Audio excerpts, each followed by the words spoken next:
or Amber's going to put it in the chat room now if you don't have my contact information for more information or any questions you have later. And I just want to say a big thank you to those of you who requested this second meeting and to those of you who are attending for the second time. So thank you so much. It's quite the compliment. All right, so I want to start by talking about what this project is and what it is not. What this project is a means of dramatically enriching the educational environment in Mason County and supporting our school districts in a very foundational way. It's a means of building strong families who are anchored in our community and feel a strong sense of place and investment. It's a means of addressing workforce development challenges specific to rural communities and increasing our appeal to creative class workers, who are the workers who are going to be vital to our next century of economic development. It's a means of expanding our community's ability to deal with the complex social issues such as opioid addiction and homelessness and improve community health, especially for seniors. This project is a way of bringing together traditionally independent pockets of our community, which include seniors and retirees, the Hispanic Guatemalan community, etc., and to create some bridges across those. A means of building civic engagement in ways that improve everything from volunteering to voting to local PTAs and service organizations. A way to build and diversify our economy in ways that are consistent with our strengths and preserve the character of our community. An extremely small business-centric way to build our economy and balance big box influence, and a way to celebrate underrepresented but powerful portions of our shared legacy and enhance community identity and pride. What this project is not is art for the sake of art, although that would be entirely worthwhile, and I need to be on record for that. And what I mean by pointing that out is that I want you to understand that every aspect of this project has a community and economic development foundation. Every program and every program area is designed specifically for its community development impacts. Brad, do you have a question? We lost your presentation. I'm not sure if that was intentional or not. Oh. Or at least on mine, I did. Oh, you did. Amber, we got the whiteboard back. Sorry about that. Let me fix that. I apologize. Thank you for the heads up, Brad. Mm-hmm. Because I still have it. Yeah, looking good now. All right, so that's what the project is. This is what the project is not. And I just want to be right up front. The thing we are not discussing tonight is where or a location for this. We have just wrapped up 4 years of feasibility and site study work, and a separate team is about to start site sort of, exploration and land acquisition possibilities across the county. But those kinds of conversations we're not ready to get into, but it was time to talk about all this work we've done over the last 4 years. Go ahead, next slide, Amber. So here are the high points that we'll be hitting tonight. First, why us? Why music? Why here? Why now? And how you can help. So the first part of why us is why me. So next slide. Okay. So why as a choral director talking to us about economic and community development? And so these are aspects of my background that I don't really talk about a whole lot, particularly in this community, but are worth mentioning here. So I have undergraduate degrees in advertising and marketing and social psychology. My early career was as an ad agency creative in New York. But when I moved to the West Coast, I quickly got into the high-tech industry, and pretty quickly after that, I was the small business division lead at both Microsoft and Intel at the same time. I had offices on both campuses. And during that time, that position in both places gave me the opportunity to lead a collaboration with the Small Business Administration to develop what we now call SBDCs, Small Business Development Centers. And that was my introduction to social capital-based community development. About a year later, I began working with the Portland Development Commission as a small business owner in the planning and the development right at the very beginning of what is now the Alberta Arts District in Northeast Portland, which is another social capital-based community development initiative. And while my master's degree is in vocal performance and pedagogy, my thesis was on the power of cultural tourism to revitalize rural communities. And while my doctoral degree is in choral conducting, my doctoral research is in social capital-based development strategies in rural communities. So that's why a choral director is talking to you about all this. Next slide. So my passion is not just music, but how music can bring us together and its utility as a community development tool. And I'm going to illustrate really quickly. Take a quick listen to this.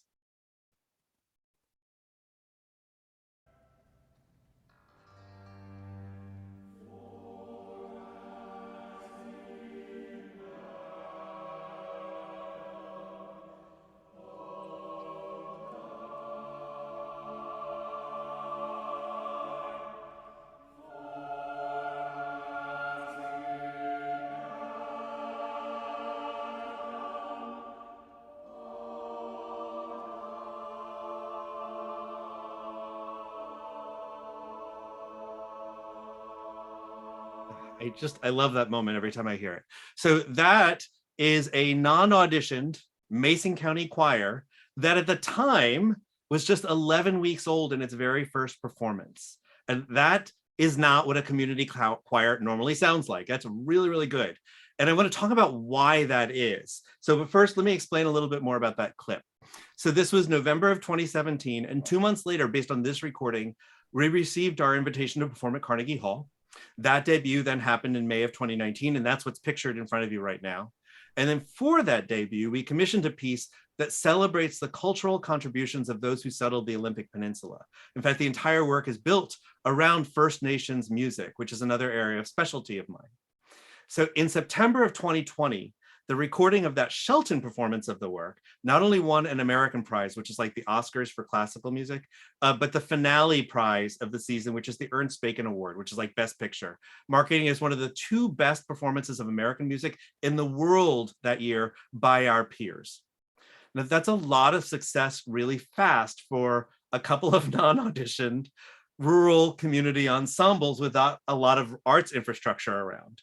But the success was possible. You know, I'm a good choral director, but I know a lot of good choral directors don't achieve that. And I really think that the difference is because the participating ensembles were built as much on sociological principles as musicological ones.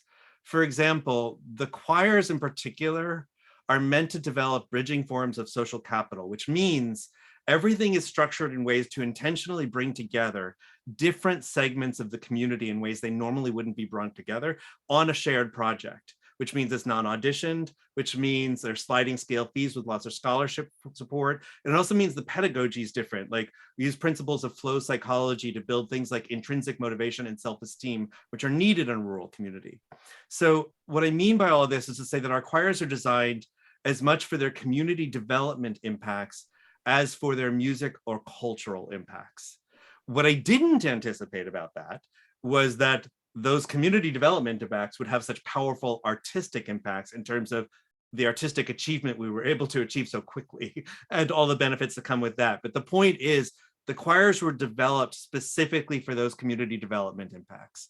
And that is what Great Bend's mission has always been to do, to deliver research-based community development strategies via community music programs, which means that the Great Bend Chorale and the Youth Chorale were never just choirs, but experiments in applied community development research. So this focus and this expertise is why we were able to pivot so quickly when the pandemic hit. Next slide. El Sistema is an internationally recognized music program. Definitely Google their 60-minute segments. There's a couple of them, which is also built on community development principles. It's typically deployed in the poorest of neighborhoods, and El Sistema programs are defined by being child-centered, rigorous, which means they're daily, ensemble-focused, which means they're all about teamwork, and they're no cost in order to reach those children with the least resources and the greatest need. El Sistema programs teach self-esteem, listening, and leadership through music, and every major American symphony orchestra partners with and supports an El Sistema program in their community.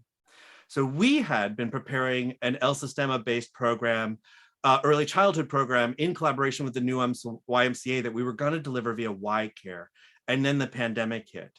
So our response was to adapt that really rigorous curriculum to a virtual environment, again, centering sociological community development foundations. Today, that program launched in September of 2020 is now serving dozens of families in all 4 US time zones. We're one of only a handful of rural El Sistema programs in existence. They're normally in urban centers. And we're the only El Sistema program in North America serving children under 5 and doing it all virtually. In fact, several other El Sistema programs now in the country are using our program for themselves. So this is what we mean by when we say Great Bend's mission is music that builds community. It's like really literal. It's music that literally builds community. So, and this is probably a good point to mention that my team now includes skills in not only music pedagogy and early childhood education, but expertise in therapeutic music, composition, arranging, digital audio production in nearly every instrument and vocal style.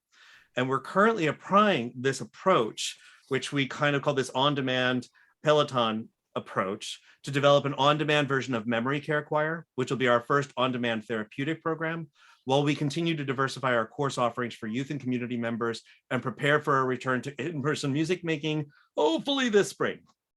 But this is not all we've been up to. And this is why you're here tonight. So figuring out how to programatize research like this, how to apply it, is usually the work of a research institute, specifically an Institute for Applied Research. And in all of North America, in spite of decades of data and a lot of success in other countries, there is no Institute for Applied Research in community music. In spite of the fact that it can significantly lower operating costs for everything from memory care facilities to prisons, it can enhance all educational outcomes, reduce crime and welfare costs really significantly, really aid workforce development, really aid small business development. There's so much more. And there is no source in North America for community leaders to find that data and use it. So establishing a center that will do that has always been my goal. So in line with that, in 2018, the UW School of Public Administration did a feasibility analysis to determine the potential impacts of a project like this for Mason County. They evaluated this vision along several different axes in 2 general categories. The first was economic impacts, such as creative placemaking, creative workforce, community infrastructure, including the addition of much needed mixed use buildings and spaces, cultural tourism, and then the spillover effects of all of these. But they also looked at social impacts, which included major improvements in areas like social cohesion, equity, cultural history and its appreciation, and an improved ability to address complex social issues like opioid addiction and manage our growth and development in ways that are consistent with our character. Their report ended with this quote: "We believe this project will be widely beneficial to the community because of its holistic approach to the community's challenges and the provision of a quadruple bottom line approach to improving Mason County." From there, we brought in a finance specialist on social capital-based community development from Petros Partners International to weigh in on the vision. That person is now our finance lead. And we engaged Rice Fergus Miller, the architectural firm based in Bremerton, to dive into the completion of a site study, like how much space do we need? Like how big do buildings need to be to do X, Y, and Z? We also actively participated in the work of the Mason County Child Care Task Force, which really foregrounded, just the timing for that ended up being perfect because it really foregrounded the need while we were doing that work for childcare as a major bottleneck to economic development in Mason County. And since then, we've received 2 additional initial rounds of consulting on our childcare planning from Innovative Education Solutions, which is a consulting group based in Florida with a 20-year track record of all forms of alternative childcare and educational startups around the world. One of their specialties is Waldorf and Montessori, but it's amazing some of the things that group has done. Lastly, we were contacted about 8 weeks ago by a leading CDFI, which is a community development financial institution, Impact Capital, which had heard about our project, who's very interested in helping us garner both catalyst funding and first round funding for the project. Some of you may know them from their other work in our community over the last 30 years. The big point here is that every outside agency we brought in to examine this project has found it extremely compelling. We're well situated geographically. We're really ripe for this form of economic development. And most powerfully, as the UW team discovered independently, which I love, they were all excited. They thought this would be news to me, that this vision is all the more compelling because it's so in line with Mason County's rich arts history. So Impact Capital in particular was very specific about how impressed they were with the feasibility research we've completed and how right-sized this project felt for this community and how right-sized the vision was for a place like Mason County. And this included their thoughts about the price tag. And so I want to also take a quick moment just to drop this thing that we also included and took into account in all this planning, the Mason County's 2036 plan, which was very helpful, particularly in the areas of workforce development and community infrastructure. So next slide. So that's us, and that's why us as a community, why music. So why now? So when you look at the primary program target areas, I think it becomes really, really clear that the community development needs we're seeking to address are very timely for Mason County. Our families need more support. Less than 1% of the kids in Mason County who qualify for Head Start have access to a program. Many of the families most in need of support are those also who are least likely to accept it for cultural reasons, and music can really help build bridges there and help reduce that. Music can help with all of this and build strong families in a number of different ways. And I'll have time afterwards to dive into more detail there if there's interest. Our economy not only needs growth, but diversification in ways that support small businesses and balance out big box pressures. More important, the creative class workers that we need to grow our economy have to want to live here. And that means the right educational and arts opportunities for themselves and their families. Our current growth could go any number of ways, and we are growing as a community, which means we also need the tools to manage that growth in ways that preserve and celebrate the amazing culture and character of our community. Which brings us to identity. Sense of place, ownership, civic engagement affect everything from PTAs to church communities, to service clubs, to rates of voting, to even healthcare outcomes. And all rely on a really strong and positive community identity. And lastly, we have a broad range of community infrastructure needs. And depending upon final site location, this could include anything from additional shelter and disaster preparedness to positive impacts on traffic flow. And the only point I want to make here about that is just, again, we're so thoroughly looking at this to look at how we can get the most bang for the buck for this community. So what would this look like? So this is a handful of the pages that came out of the Rice Fergus Miller site study. And the first thing you'll notice is multiple buildings, not one. And we explored a number of scenarios. One building with 1 story, one building with 2 stories, etc. But in the end, a more distributed formation best met soundproofing needs, as well as the need to be able to support multiple activities simultaneously without being disruptive. We'll talk more about that as we get into childcare. For example, while not shown here, well, actually, we'll get into it right now. So let me just start. On the bottom, the orange building is a childcare center.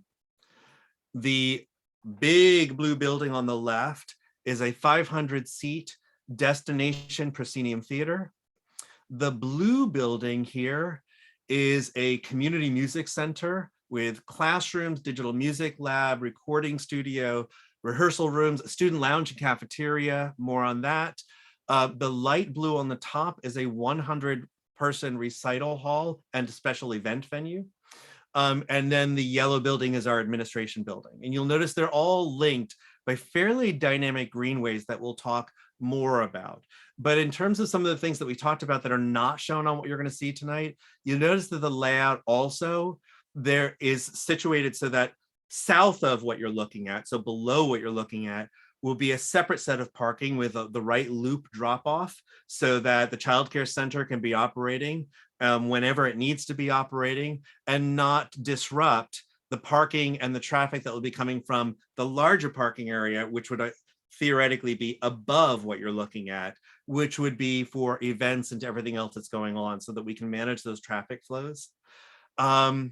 And also not shown in what you're seeing here, but also part, thanks to Petrus Partners and Rice Fergus Miller's research, part of the site study would be the value of also, while we're developing this, given the lodging needs that we have in this community space for a possible boutique hotel, microbrewery, or winery. Here's a little bit more detail on that floor plan so that I can talk a little bit about the program areas about each of the spaces. Each building is built around program areas of activity and incorporate community development principles, just like our programs. And as you'll see in the actual renderings next, visibility is really important. You're going to see large amounts of glazing, which is my new fancy architectural term for glass, in all the buildings, creating a showcase, not just for the programs, but for site visitors, no matter why they're coming. they could be coming for a special event or a conference or a concert and see what the kids are working on and see what music they're making.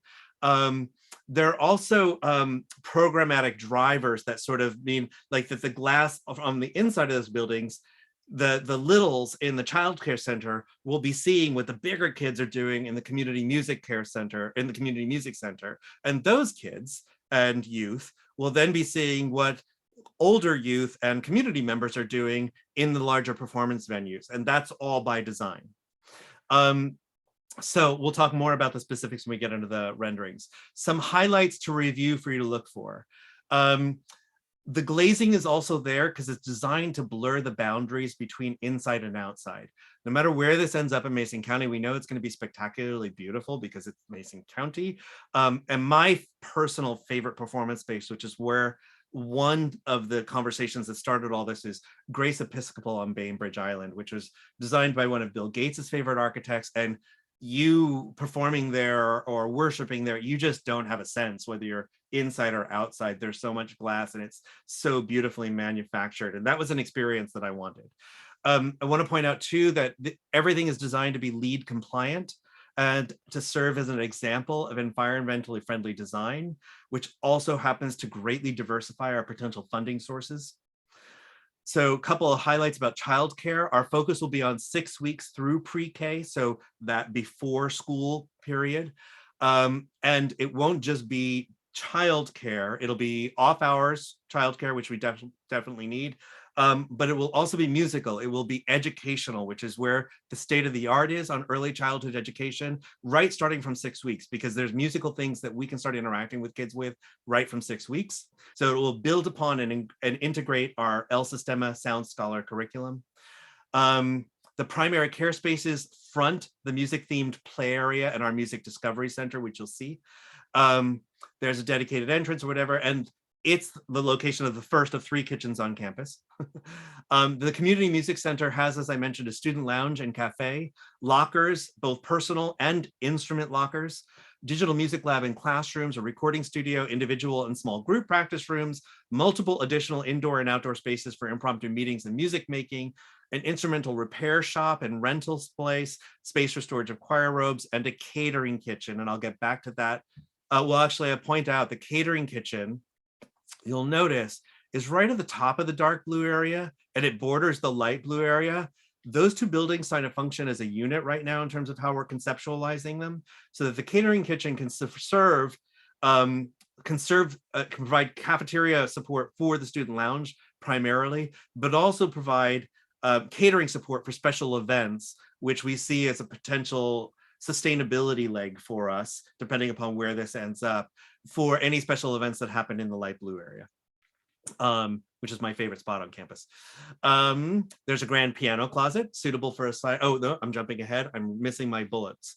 The recital hall, which is that light blue area I was just talking about. So our primary ensemble rehearsal space on campus. It's designed, as you'll see, to take in spectacular natural views of the environment. If you've been to, it's going out of my mind, the Leavenworth's new recital hall. It's got an all glass background. It's in this beautiful tree-filled valley. You just like, it's like the recital hall spills into the rainforest. This design is very much inspired by that. It has the grand piano closet suitable for our Steinway D, and it's situated opposite childcare, so we can be rehearsing while there's childcare going on. And then the proscenium theater is a full proscenium with orchestra pit and the ability to fly in set pieces. But all of those traditional elements are also complemented by a full suite of digital elements to make the venue a natural home for live streams. It also has a lobby and a cocktail bar area, a light catering kitchen, that's the 3rd kitchen on campus, a shop, a shell, loading, green rooms, tool storage, repair shop, and another piano closet for another Steinway D. And then one of my favorite parts of the way this design is shaping up are the green spaces in between, and how they not only divide the space, but also link them. And as you'll see, they're also sort of overlapping in terms of program areas. So this is what that might look like. So what you're looking at here is the child care center on the right, and then a greenway, which is our primary play area, which is already, as you can, If I don't know if you can see it closely enough, it's designed to be a musical play area. That's where we plan to build in our music discovery center or our instrument petting zoo. And then right across the way is the main entrance for the community music center. And you begin to see the glazing and how those things want to interact with each other. Let's see. What else? I'm wanting to race ahead because I'm about 3 minutes away from my 30-minute mark. So, but I can come back to any of this. So here we see the parkway running. Let me go back actually. So from where you're standing here, if you were to be standing right behind this little family and turn 90 degrees and look straight down that facade, you'd be looking at the person looking back at you from here. So along the left here is then the wall of glass that is one whole side of that community music center. That wall of glass is what spills into the student lounge and the cafeteria. And then what you're looking at on the right is our administrative building, lots of visiting multi-purpose space in between. And then on the far distance on the right is the profile of the Proscenium Theater. This is the recital hall. And now you can see what I was talking about in terms of how it sort of blurs the difference between inside and outside. And is really well designed to take advantage of not only some sort of spectacular natural setting, but also maximum amount of flexibilities. I can co-host academic conferences there with the University of Washington on applications in community music research, and to be a spectacular venue for a wedding. And we can have choir rehearsals there every Monday, Tuesday night. It's that kind of multi-purpose space. And this is the right time for me to talking about what will be happening musically on this campus. So the campus is designed, and I've got one more major rendering to show you, but the campus is designed to not only host all of Great Band's programs, both local and now our growing on-demand suite of programming, but to host a pretty robust performing arts season. And that would include a jazz series, a bluegrass and a folk series, a chamber music series, an indigenous and world music series, a speakers series, and then a main season mix of musical theater and chamber opera, along with symphonic and choral orchestral music, alongside conferences on, again, things like El Sistema, applications of community music research, community development conferences, and I happen to know that UW has no place for choral conferences and would like to be hosting them. So in terms of some of the things that'll be happening on that campus, and then the last rendering for tonight is an internal view of the 500-seat proscenium. So a couple of things to talk about there. 500 seats is still on the smaller side. To give you a sense of context, the Shelton High School Performing Arts Center is 747 seats. So, but 500 is still large enough for us to utilize economies of scale to finally make admissions a viable source of our sustainability plan. That magic number is upwards of 400. What's really nice around a 500-seat hall too, there's not really a bad seat in the house. And so with that, while you're sort of taking that in, let me point out a couple of things. You can see on the left is what we're calling our wall of achievements. I love the cocktail bar situated underneath the stairwell, the visiting lobby up here. And again, you're looking, that wall of glass you're seeing on the right, that's actually looking into the theater itself. You walk up the stairs and then down the seating here.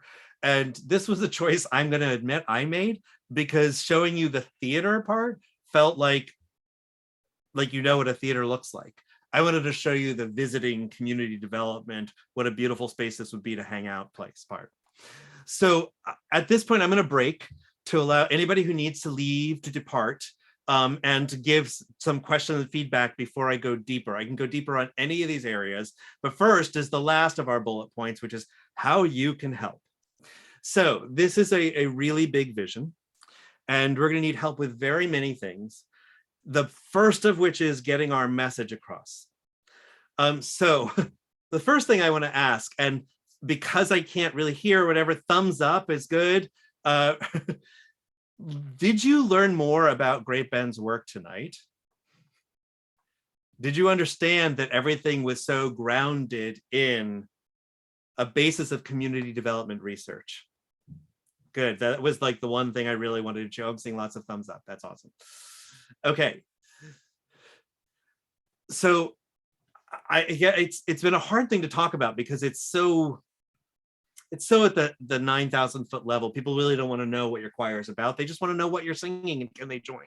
But I'm happy to talk about how those skill sets sort of have a moment to talk about how those skill sets not only made us fit to sort of pivot during the pandemic, but why this kind of center is so important for Mason County. There are many challenges to address, but again, the first one is getting the message out there. And that's why these groups are meeting right now, is because one of the things that scares me the most about this particular point and coming out of the closet about this is the message being marred via a county-wide game of telephone. And so we wanted to start by creating a group of folks that would automatically have firsthand insider access to what we're planning, why we're planning it, and why we think this is the right thing to do. And that would be you. So in an orchestra, first chairs are the principals of each section, which means, like, of all the violins, the first chair is the chief violin.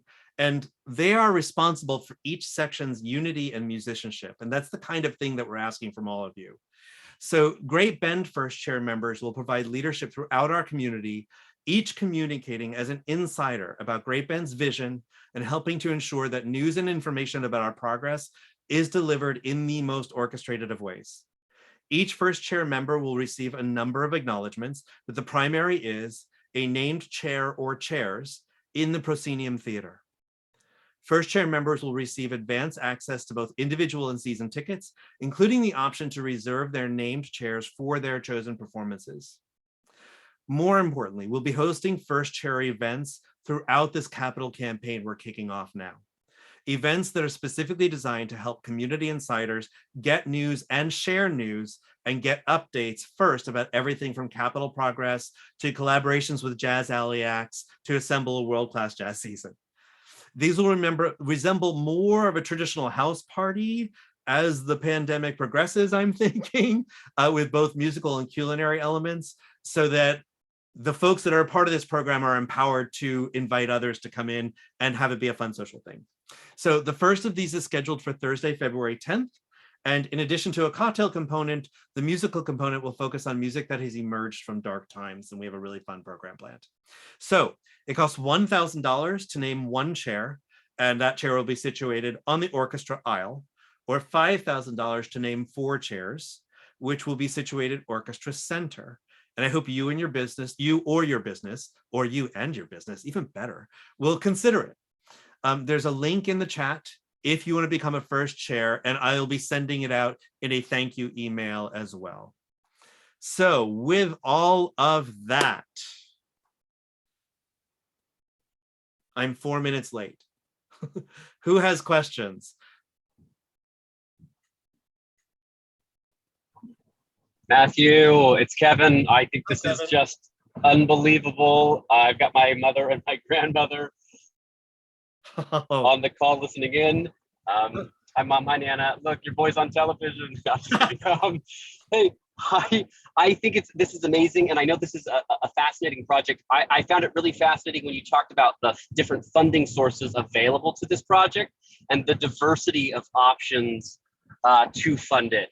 And I don't know if you want to dive into that tonight, but I think that's I'm really happy helpful. to. Yeah, I'm happy to. So this is a new term I've learned in the last 6 weeks from our finance lead and from Impact Capital. It will be a tapestry funding model. Doesn't that sound pretty? A tapestry. Better than even glazing. Both Yes. great words. So, and what that means is that you can see by just the layout, there are different legs with different program areas on the campus. The childcare is of really major importance for us. And so childcare has, we have access to, right off the bat, when we started this, we thought right off the bat, we're a really good fit for ELF grants. That's a really good fit for us. We desperately need this in the community. That's a no-brainer. We should definitely be talking about that. And then, the infrastructure bill came by. Build Back Better is sort of hopefully going to come through. There are about to be a lot of resources coming down the pike in terms of childcare. And so there will be a specific suite of funding strategies specifically about meeting those things, as those opportunities as they come up. Ditto, the performing arts spaces, ditto the community music spaces, ditto the special event spaces, because they all have a different mix. This is one of the things that Impact Capital really illuminated to me, like everything from, I didn't know that there was going to be money available for us at the National Institute of Health because we're launching a therapeutic on-demand program for memory care choir. But that's an area of potential funding for us. That's new in the last 4 weeks. So we're looking everywhere from the local level to the federal level and everywhere in between in terms of how we put all this together. We are diving into pro forma development right now, which is going to be particularly complex for this project because it's really going to be a set of nested pro forma or pro formi to do that. But I should have much more specific answers about that in the next 90 to 120 days.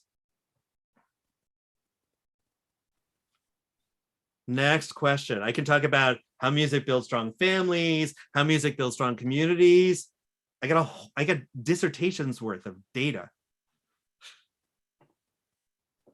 Hey, Matthew, Joe Schmidt. Hey, I'm excited. The concept is awesome. To be thinking about performing arts and similar topics is kind of refreshing, to be honest with you. And questions though, feasibility studies, and would you be willing to share Absolutely that information as well? The next piece of that is where. Again, Is that's that something you're going to rely on? Sort of that your is so studies out to of tell my you where in the wheelhouse. community, and Yeah, that is out of my wheelhouse. That, you know, because immediately you start one little thread of conversation. Like Jerry Obendorf was on the last call, and immediately he was like, "Oh, this is gonna be near the new Welcome Center. I know, and this and that." And immediately, and this is like, again, not my wheelhouse. So luckily, I have help this is right their wheelhouse, and so that net is being cast across. And I mean, Karen can speak to this too. It's so complex, right? It's things that I know nothing about, septic and power and zoning and whatever. And so for me, the first step was proof of concept in terms of, one, that community development-based community music programs or social capital-based community development strategies can be delivered effectively via community music programs, and that there's a national need, which is what we've really sort of tapped into over the last several months.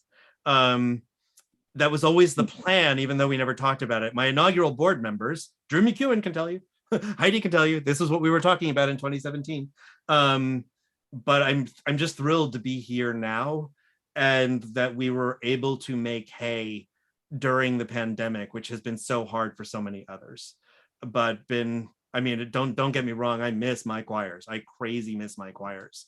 But I am so proud of the work that we've done, the work that we're doing. I mean, and again, y'all, you need to schedule a time to drop into one of these classes that, like, every single day, these kids on Zoom every single day for 30 minutes, having a ball and creating community.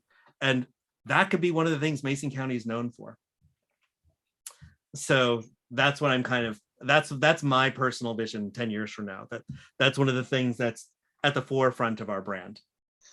Matthew, thanks for doing this. And it was your voice. So if I was going to ask you in your voice, could you summarize sort of the economic development trickle down or trickle up or trickle out, and how that works? I know you've shared with the board a vision of this potentially becoming something like the Oregon Shakespeare Festival in Ashland. Yes. Which is huge. But just like one flow of how this generates jobs and in a managed way. Yeah, it can be, in a managed way, it would need to be. But Oregon Shakespeare Festival is a really good model for a couple of reasons. One, like, I mean, just think about their location and how transformational that has been for that community in an art-centric way. I have a good friend, in fact, a member of our choir who's on their board. It's been a hard time for them over the last couple of years. So I'm very intimately acquainted with their 990s and know what they earn in terms of admissions. I don't think we're looking at that, but a piece of that would be great. And that's one of the benefits of being a smaller community, right? and something that would happen on the heels of on the shoulders of our already robust tourism season. Those are the easy ones that everybody gets. It's the indirect impacts. I can talk more about direct economic impacts. It's the indirect economic impacts that things really begin to make a big difference. For example, this is actually a strong, how music builds a strong families talking point, but I'm going to use this to lead back into the economy. For every dollar, this is brand new data from this summer, from the pandemic, for every dollar invested in early childhood education in a community, there is a 13-to-1 return, which means for every dollar you put in, you get 13 out in the community. $11.26 of that return is on reduced crime and welfare costs. When I saw that data at first, I thought it would be educational savings, and it's about, so that's about a 1-to-1, 1-to-2 ratio. But the biggest chunk was that. So there's one example of a really powerful economic impact that is not as direct as you might think, but it is fairly direct. So along the same lines is workforce development. It was one of the things we really heard about on the Child Care Task Force. And it's something that perked up my ears because it was something I had already been hearing across the county in other ways about worker retention, particularly skilled worker retention. And a part of that is, the robust sort of breadth of opportunities, activities for folks who want to raise families here. And so the workforce development impacts, it was one whole section of the UW feasibility study, was that this was an area where we could really contribute. One of the most powerful ways was aiding workforce development efforts, both indirectly in that way and directly, like in the way that the hospital was asking us before the pandemic, in terms of creating therapeutic music programs to reduce burnout and stress, which I hope we can get back to at some point. There are also, and Heidi and Deidre, I think, can speak to this really, really well too. There are a lot of direct economic impacts from all creative placemaking and the development of mixed use spaces that I can dive more deeply into in terms of those specific ROIs, but right now I'm nesting them. And what creative placemaking means is, it refers to like process of enhancement and connection and capacity building that enable those bridging connections to form in a community. And it's really, I guess, all about those bridging connections, which our rural communities are handicapped about in a way that suburban and urban communities are not. Rural communities have the thing that urban and suburban communities covet, which is huge stores of bonding social capital, which means the people that you know really well, the people in your church, the people in your family, the people who you were friends with, that you went all through high school with, all through grade school with, those that we have a rich, rich store of bonding capital. What bridging social capital is the network of casual acquaintances you have. And what those casual acquaintances do is they destigmatize. They give you just enough familiarity so that it's a little bit harder for you to other people. And that fundamentally changes the information flow through a community, that changes its adaptive capacity in really profound ways. And there's fascinating research on this going back to Boston in the 1970s.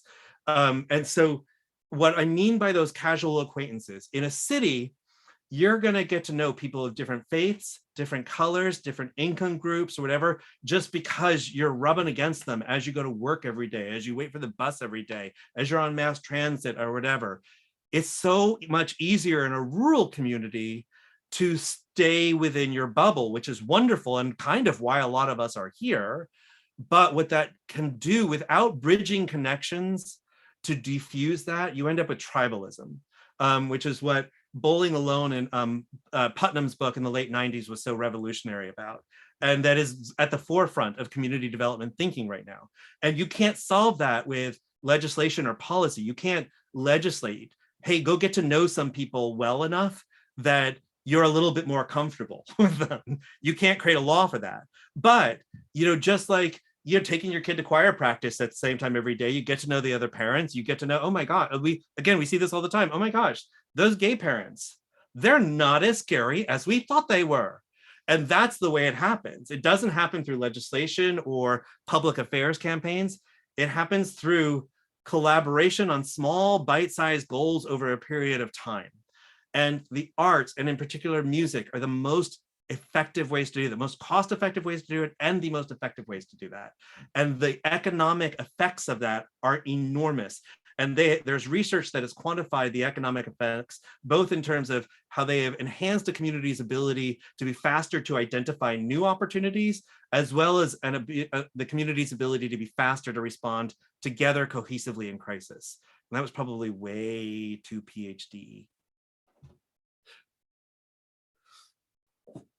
It's all based in sociology.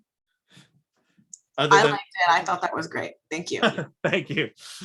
Other than, again, there's the cultural tourism aspects, which are the admissions. And I can tell you from data that I have from 10 years ago, like here's some, like, for every 10 years ago, for every person, for every ticket purchaser we brought in from outside of the county, if we introduced them to one other business while they were here, they were more than twice as likely to come back in the following 12 months, and they brought 1.8 people with them.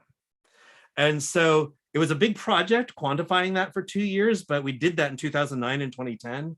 And I can't imagine that's going to be that much different now in a post-pandemic world. I mean, again, we're so well situated geographically, from Seattle, Tacoma, Portland, and also Port Townsend as well. We're small enough that we don't need Oregon Shakespeare Festival for it to be really revitalizing. And these sorts of economic pressures are different in that, when cultural tourists are coming to a community, they're coming because they want to wallow in the unique character of that community.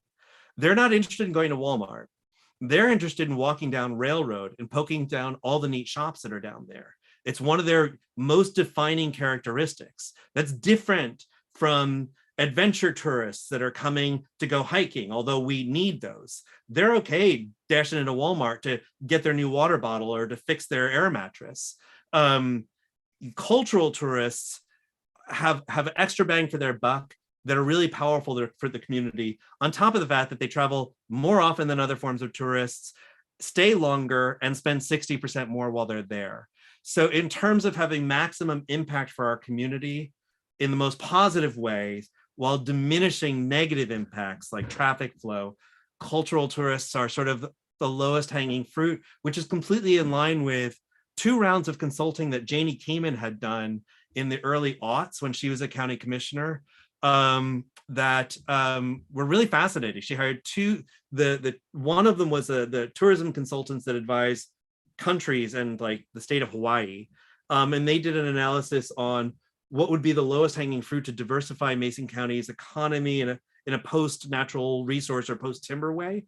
And they came up with a top 10 list, and number 1 was cultural. Well, actually, most of the top 10 list was clustered around cultural tourism, but number 1 was the launching of a music festival. And I happen to know that because she had just gotten the second round of that, which was that in late 2005, right when I happened to call and say, hey, I have this crazy idea.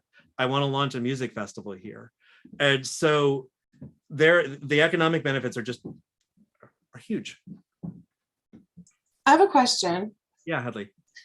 Is there any sort of plan for integration with Shelton's messaging about Christmastown? I would hope so. I mean, you can't have Christmas without music. Yeah, No. Absolutely. Yeah. And I mean, it's just one more way that I'll be in touch with Rachel Hansen, like on top of the 5 or 6 that I'm already in touch with her, like all the time. So, but yeah, absolutely. I mean, one of the big values of this, and one of my standard examples over the last 15 years have been, with this kind of work, Port Angeles and Port Townsend are 2 really good examples. Port Angeles and Port Townsend both experienced a lot of development and growth over the last 50, 60 years. They both managed it really differently. Port Angeles didn't much manage it, just sort of allowed it to happen. And Port Townsend managed it specifically in ways to enshrine their unique culture and community. And you can't do that, though, without having enough of you need the grain of sand to build a pearl around, so that's where a lot of the value is. And again, I'm amazed. I mean, I'm having this experience with Liz Arbaugh at the Historical Society that I pulled one little thread about a year ago. And, everybody talks in Mason County about Union's amazing arts history. And Union's arts history is amazing. There's a whole archive at the UW about Union's art history. You have to wear gloves and go into a big vault. But Shelton's art history dwarfs it and nobody talks about it. And I don't know if that's because of context, but I mean, Liz can tell you I spent a very loud afternoon at the Historical Society going through stuff that she had culled for me, looking at the music that was being made here in Mason County in the 40s and the 50s and the 60s through the early 70s, and who it was being made by. Mario Lanza was here. I mean, it's really amazing. We had an adult marching band. There were we had, I can't hire a professional string player in Mason County right now. Trust me, I've tried. Can't do it. But we have great string players, but to sit in an ensemble and play Messiah or whatever and have the stamina, that whatever, can't do that. We had not only a string ensemble, we had a ladies string orchestra for decades. And you go back, the journal, you may not know, the journal's all online through the 20s. It's amazing. It's one of a handful of small country newspapers that are all online. You could search it. It's fascinating. And the arts-centric nature of our community, of the entire county, is on the front page any issue you look up prior to about 1973. What the high school did musically through the early 70s, our high school in the 40s and 50s was recording a professional album. This is what we're trying to figure out. Where would you go to record that in the 50s? This is not now where we have a little recording studio in our back closet. Where would you go? We think we figured out it was a class trip down to Vancouver, but there's a whole archive of these records. Then they're great. And the repertoire being performed, the photos of the orchestras in Loop Field is just amazing. And we don't talk about it. And what I love about this, Patty Case told me this about 10 years ago, is about this kind of work is that, she's Patty, so this is the way she started it. Started with, so we're a natural resource community. So when people like Matthew move into the community, we have questions. And that you can hear Patty's voice, right? And so, but at the same time, she's like, but this is so compatible with who we have always been. It's not an either or. This is so compatible with who we've always been, which is why we're talking about this so much, particularly as we have begun to export our expertise, is that music is just Mason County's next natural resource export. And upon that, we can build a lot. Is there room for 2 or 3 applied institutes for community, applied research institutes in community music in North America? No, but there's room for 1, definitely, across Canada and US. But that's, we'd have an enormous positive impact just on community pride. Next question. I'm going on and on too much. Nobody's asked the big question. How much? How much? So I'm going to remind you, Impact Capital was like, oh no, that sounds exactly about right. We see projects like this in places like this all the time. 80 million. 80 million. I can break that down in terms of the individual buildings. How much to operate? Operating, we're thinking probably in the neighborhood of about 650 to 700K a year based on initial estimates. And that is not programmed. That is everything from electricity to landscaping. That's not actual music programming. That's keeping the lights on and keeping the lawn mowed and keeping glass repaired and keeping the doors locked and all of that. Is that mostly staff as well? Yes. Your staff there? Yeah. Got it. Yep. And offset with program revenues and ticket sales. What other identified operational funding sources do you know of? It sounds like there's potentially a lot. I heard Tapestry earlier. I thought that was pretty cool. But is there anything that you know for sure today is would be a strong operational type of a funder for something like this? That I can talk about clearly? No. But, okay. But I can say this. I think I can say this because we got to announce this last week. So we made a big announcement for us last week, is that we are now, we got our first round of funding from the National Endowment for the Arts. And I think everybody in the call knows how hugely competitive that is, even for major arts organizations in major cities. And we owe a huge debt to Derek Kilmer, who sits on that appropriations committee and who suggested we pursue that. But I say that not just because it's $10,000 for us to resume in-person music making, which is wonderful, but now that we are a Challenge America Award recipient, we are now in a sort of this alumni category that gives us access to a lot of capital development funds within the National Endowment for the Arts. And that was a big part last January when we had this initial meeting with him of Derek's motivation for getting us in the pipeline for that Challenge America grant.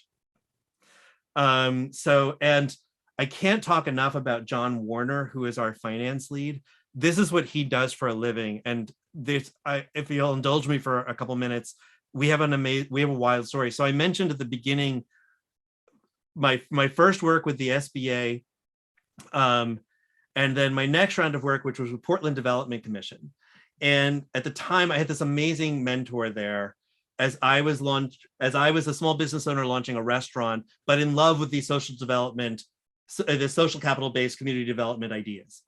And my mentor at the Portland Development Commission, and if you don't know what the Portland Development Commission is it's sort of this hybrid public-private sort of entity. It might be a CDFI actually, that stewards Portland's growth in specifically community-centric ways. And so they, for example, were the people behind the brewery blocks and the vision behind that and its development. They're also behind the Alberta Arts District. And that vision was just coming together. And I wanted to be a part of that because that was my neighborhood in Portland. And so Lucille Cartwright was my mentor and it was great. She got us the funding and we had a long whatever. She had this assistant who was brilliant. His name is John Warner, lives in Lake Oswego. And I only met him once or twice, didn't really, whatever. So years go by, like 20 some odd years go by. And Eric gets his current job at the Mustard Seed Project in Key Peninsula, and they're finishing up a capital campaign. And they have this brilliant national finance lead who's based outside of Portland, whose specialty is social capital-based community development funding, and who primarily consults to Forterra, but is sort of doing this kind of work freelance here and there since leaving Portland Development Commission and going private. So John and Eric were working for a couple of years before we put connected the dots and realized, wait a minute, we worked together like in the mid 90s at the Portland Development Commission. So at this point, John was the person, for example, who when we had the first round of meetings with John in January, and we didn't even have renderings or anything at that point, he immediately was like, oh my gosh, like, wow, if you were able to partner with either one of the tribes, make them a 51% owner of a boutique hotel and a whatever, you'd have an endowment in perpetuity and we could fund that overnight with new market tax credits. That's the kind of expertise that John is sort of bringing in. He was the person who also pointed out like, oh, I know of a fund at the National Institute of Health. It's probably going to want to fund what you're doing in terms of on-demand memory care choir. So John is the person taking the point on developing our pro formas because that's his specialty. Does that help? Dave, Nancy, thank you so much for coming. Are you asking a question or are you signing off?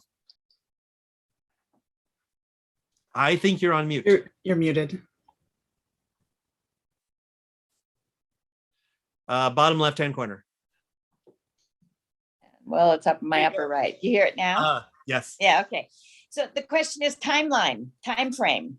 That's a really good question too. That depends a lot on land acquisition and from there, but I can tell you the group that I have been sort of stewarding this with, we're really hoping to break ground before the end of the Biden administration. It's a pie in the sky goal, but all of this is pie in the sky goal. So if I run at that, maybe we won't miss it by too much. Mm-hmm. The question last time was the clarification on the end of the first Biden administration. Yes, yeah. Or the current. Yep. However that plays out. The current Biden administration, yes. Yes. Karin, do you have any questions?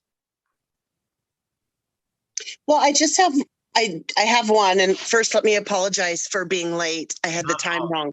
And I'll catch up with you very soon, hopefully lunch or something. But My first question is, have you thought about a phased approach to this? We have. Starting out smaller with room to grow, to expand so that you're, We have. Uh, That's yeah, okay. it's very, very much a part of the plan all along. And that will go along with the tapestry funding model and those buckets and the pro forma development. But I tell you this, it's every time we've indulged in that circle and had a meeting specifically to discuss it, we've always circled back to two things. One, will we sap our momentum by doing that? And I say that specifically with respect to the YMCA's potential phase 2 and burnout. We have a more regional play, I think, than the YMCA does. So I think that changes the chemistry a little bit. But that would be a frightening thing to lose momentum halfway through with a phased approach. But to a certain degree, a phased approach is going to be mandatory because, again, of the tapestry funding approach. Childcare funding is going to come in on its own time frame, and it'll be different than other sources of funding, I suspect. Again, I'm basing this based on what I've watched in terms of particularly Harmony Hills capital development progress, in terms of them when they were reaching out regionally and nationally, and how that sort of came in and how that needed to get staged. And then particularly what Eric and I have learned, if you don't know, this is Eric's wheelhouse, capital development projects like this is what he does. And so we're watching there. Does that, I don't know, is that enough of an answer? it is, and I appreciate that. And I think we can dive deeper into that if we meet like in the next week or two. I would love to. I love what you're proposing, and I love all of it, especially with 4 or 5 generations here. My granddaughters are here. I would love to see something like this for them, and then I have to say that's part of my urgency, right? My kid's not getting any younger. And I want someplace to ship him off to when he's really annoying and in high school. COVID's been annoying for everybody, but I would love to talk in more detail. And I'm sure and I would love to have a conversation with you and Jennifer about some more specific ROI projections, combining my expertise and yours at the EDC. Yes, and Joe Schmidt, I believe, is on this call, and he's now our board chair. So if we could sit down together, I would love that. Deputy Mayor too, I believe. Yes, he is busy.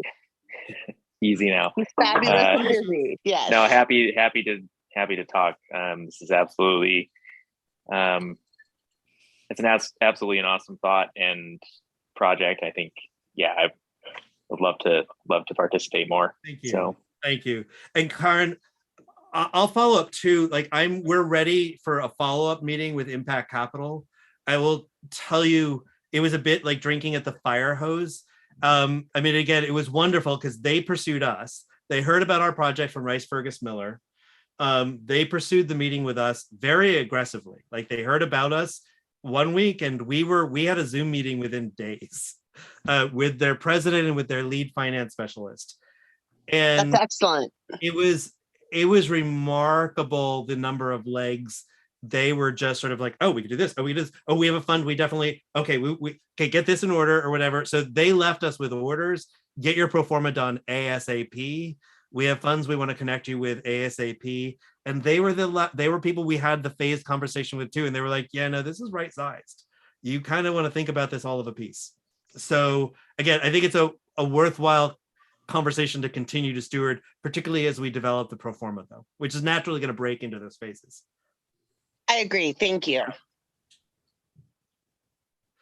Okay, well, you all have been very, very gracious. I am now 35 minutes over my time. Are there any other questions or comments or thoughts that you might have? Great job, Matthew. Well, thank you so Nice much. presentation. In all respects and overall time. Yeah. Thank you. Great job. So thank you for having a vision for us, and and for bringing a thought and a vision like this to the community, because this is excellent. And thank you. This came up in the last meeting too, Joe. This is a good note to end on, because I'm happy to say it because people don't assume it. this is the only place it's ever felt like home. And I just feel so grateful and so humbled to be able to do this here. I have had colleagues of mine who are excellent musicians be like, how do you get the musical opportunities you get out there? And it's this community meets where I want to go every single time, and has every single time. And I think it's one of the reasons why it feels so much like home. I know I'll never be a true native, although I think officially spent the majority of my adult life here now. 24 years? I was gonna say, eventually a person must earn it, right? I don't know. I would never presume that. I've met people in Mason County. I wouldn't presume that.